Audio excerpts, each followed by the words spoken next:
A Rússia hoje rejeitou completamente a nova proposta de paz elaborada pela Ucrânia junto com a equipe de Trump e autoridades europeias, que foi apresentada ontem por Vladimir Zelensky. Hoje, o porta-voz de Putin, Dmitry Peskov, declarou que Moscou não apoia a proposta de criação de uma zona econômica especial no Donbass, que está sendo considerada no âmbito do plano conjunto da Ucrânia, dos Estados Unidos e da União Europeia. Segundo ele, a Rússia espera capturar esse território pela força e só depois iniciar algum tipo de negociação. Ao mesmo tempo, o Kremlin apresentou hoje novas exigências à Ucrânia para encerrar a guerra. E, paralelamente, os russos foram informados de que as Forças Armadas da Ucrânia supostamente planejavam invadir a Rússia em 8 de março de 2022, e por isso a Rússia atacou primeiro, supostamente se antecipando à Ucrânia em exatas 2 semanas. Mas lembro que o acúmulo de tropas russas estava concentrado na Crimeia ocupada, ao longo de toda a fronteira entre a Rússia e a Ucrânia e na Bielorrússia, mais de um ano antes do próprio ataque.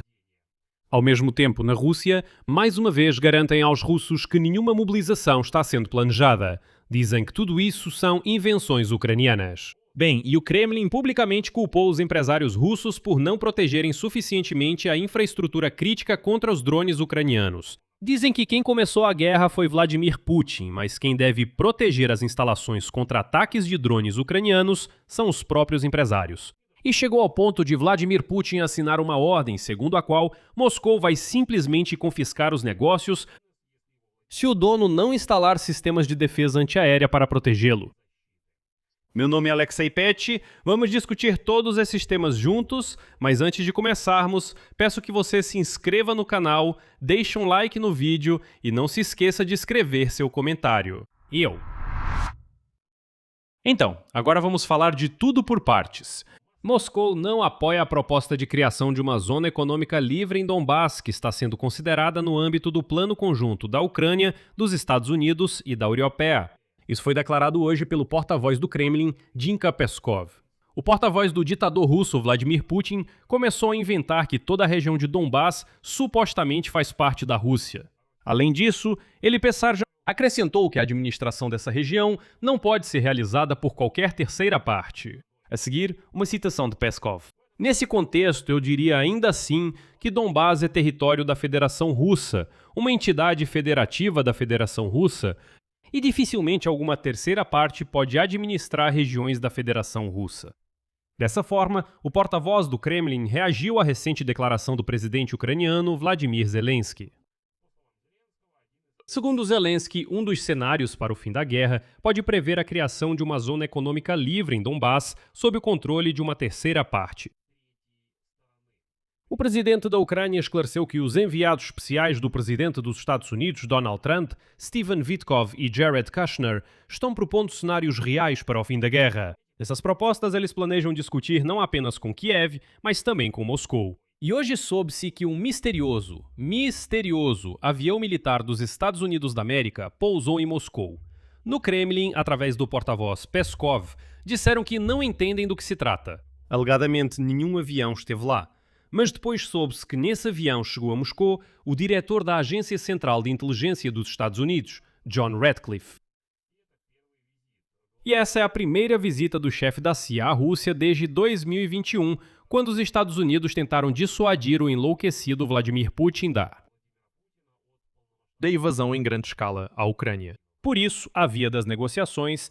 Ao mesmo tempo, o Kremlin relembrou as principais exigências de Moscou para Kiev e o Ocidente para encerrar a guerra. Lembro que o Kremlin espera o reconhecimento da Crimeia e das partes ocupadas de Donetsk, Lugansk, das regiões de Zaporizhia e Kherson como território russo, a fixação do status neutro da Ucrânia e a recusa em aderir à OTAN, a redução do efetivo das Forças Armadas da Ucrânia e a limitação de suas capacidades, a suspensão do fornecimento de armas ocidentais e do repasse de informações de inteligência para Kiev, a ampliação do status da língua russa e garantias adicionais para a população de língua russa, a renúncia da Ucrânia às exigências de pagamento de reparações e indenizações, e até mesmo a restauração gradual das relações com a Rússia suja e selvagem, além do cancelamento de todas as sanções internacionais contra a Rússia, que, lembro, na verdade até beneficiam a Rússia. Aqui eu fico meio confuso.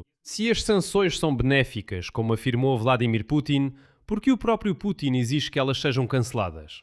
Então, ele quer prejudicar a Rússia? E agora o Kremlin está aumentando as tentativas de intimidar a Europa para forçá-la a desistir de ajudar a Ucrânia. A Rússia pode recorrer a ações paramilitares contra o Reino Unido para forçar Londres a parar de apoiar a Ucrânia. Com essa ameaça, hoje o conselheiro do Kremlin, Andrei Fyodorov, fez uma declaração oficial. Ele sugeriu que as empresas britânicas que produzem drones para a Ucrânia podem se tornar alvos de ataques de fontes desconhecidas, sugerindo aqueles mesmos atos de sabotagem com o uso de drones desconhecidos. Sua ameaça foi feita praticamente logo após a declaração do primeiro-ministro do Reino Unido, Andy Burnham, em Kiev, por ocasião do Dia da Independência da Ucrânia. Como se sabe, ele anunciou que Londres autorizou a Ucrânia a produzir mísseis Storm Shadow. Segundo Burnham, a transferência das tecnologias correspondentes já foi aprovada. Além disso, empresas de defesa serão envolvidas nesse processo. E então, diante dos últimos acontecimentos, o conselheiro do Kremlin, Fyodorov, declarou que mais cedo ou mais tarde pode haver não apenas uma reação verbal, mas talvez também alguma reação visível da Rússia às ações do Reino Unido. Os jornalistas perguntaram a esse Fedorov desleixado o que exatamente ele quis dizer, que tipo de ameaças veladas eram essas. E ele respondeu, cito, "Existem diferentes discussões sobre como isso deve ser. Isso pode ser a chamada reação técnica, talvez alguns ataques hackers de uma fonte desconhecida, claro, não em nível oficial. Talvez haja diferentes medidas políticas, e eu não posso descartar totalmente que podem haver, por exemplo, algumas ações semi-militares, semi-legais." Quando perguntaram a Fyodorov se isso significava um possível ataque militar russo às fábricas britânicas diretamente no Reino Unido, ele respondeu, cito, "Eles podem ser atacados não pela Rússia, mas por fontes desconhecidas." Ou seja, os russos, como sempre, agem como covardes e medrosos. Ou seja, eles mesmos nunca vão ousar atacar abertamente, mas vão organizar atentados e sabotagens usando outros. Usando as mãos de outros. Felizmente, essas ameaças dos ratos covardes russos não assustam nem um pouco os britânicos. Mas os russos, essa é realmente a natureza deles. Eles não sabem, só são corajosos depois que tudo já aconteceu. Mas durante o processo, eles não são corajosos, são covardes. Eu lembro que, quando eles tomaram a Crimeia, eles passaram 2 anos depois da ocupação gritando que não foram eles, que eram homenzinhos verdes. Quando os russos invadiram Donbass, eles passaram 8 anos dizendo: "Do que vocês estão falando? Nós não estamos lá, são os milicianos." Os milicianos que usam o mais pesado e moderno equipamento militar da Rússia. Como disse Putin, compraram nas lojas militares. Ou seja, você imagina, eles parecem corajosos depois, mas na verdade são indivíduos covardes. E aí Fyodorov está sentado lá falando abertamente e diz, bem, abertamente nós, claro, ameaçamos, mas atacar abertamente, nós temos medo. Por isso, vamos organizar algum tipo de sabotagem através de terceiros. Lembro que, uma semana antes, Sergei Lavrov, mais um equívoco russo, declarou que Moscou supostamente possui informações de que os Estados Unidos estão diretamente envolvidos em ataques ao território da Rússia. Ele confirmou que Moscou enviou ao Departamento de Estado dos Estados Unidos perguntas sobre o fornecimento de armas, dados de inteligência e possível participação de Washington nos ataques ao território da Rússia ao lado da Ucrânia, e agora aguarda uma resposta. Aliás, ninguém deu resposta para eles, e o que fez Lavrov? Nada. Simplesmente engoliu essa vergonha e seguiu em frente. Além disso, Lavrov ameaçou que a Federação Russa vai adotar medidas mais duras para destruir tudo que alimenta a máquina de guerra de Kiev por parte do Ocidente. A seguir, vou citar o que ele disse. Já estamos fazendo isso, e eles já começaram a gemer. E não é por acaso que cada vez mais vozes de diferentes partes do nosso espaço comum pedem para parar imediatamente. Mas isso não vai acontecer. Para a Rússia, é inaceitável cessar as hostilidades na linha de contato.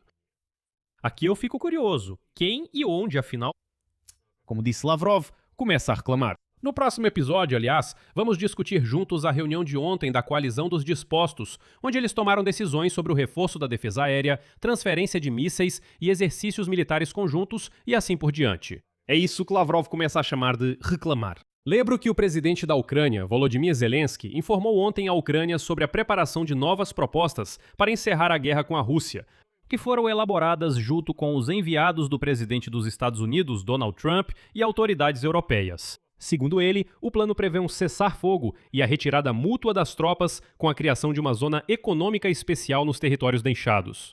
A seguir, uma citação de Zelensky. Ou seja, nós e os russos damos os mesmos passos para trás, e isso cria uma espécie de zona de amortecimento sob algum tipo de supervisão. Ainda não está claro sobre qual exatamente, mas é algum tipo de terceira parte. A terceira parte desse plano diz respeito às garantias de segurança por parte da União Europeia e da OTAN, e as medidas que a Ucrânia está disposta a tomar. Ao mesmo tempo, Zelensky informou que os Estados Unidos têm mais algumas propostas para encerrar a guerra, porém, segundo ele, eles querem encontrar o momento certo para compartilhá-las.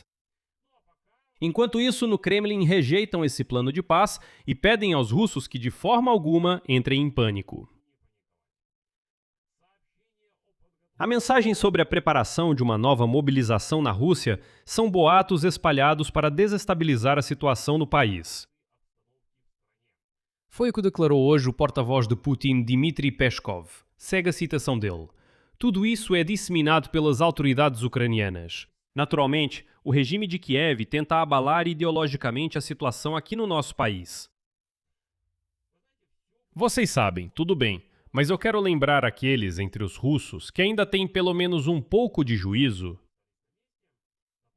Lembro que em setembro de 2022, cerca de uma semana antes do anúncio da mobilização, esse mesmo Peskov garantia exatamente da mesma forma que não haveria mobilização e que todas as declarações de que ela aconteceria eram apenas provocações da Ucrânia. Agora, vale lembrar. Veja, isso aconteceu em 13 de setembro de 2022. Nesse dia, Dmitry Peskov declarou. Quando então perguntaram a ele se o Kremlin estava discutindo a questão da mobilização total ou parcial, ele declarou, cito, "No momento, não, isso não está sendo discutido." Exatamente então, quase uma semana depois, o Kremlin anunciou uma mobilização parcial e recrutou 300 mil Ivans russos para a guerra. Por isso, é preciso encarar as declarações de Peskov, sabe, com uma grande dose de ceticismo. E por fim, o Kremlin decidiu tirar dos empresários russos os seus negócios. Peskov declarou que os empresários russos não estão se esforçando o suficiente para proteger suas empresas contra ataques ucranianos, então não deve reclamar do novo decreto de Putin.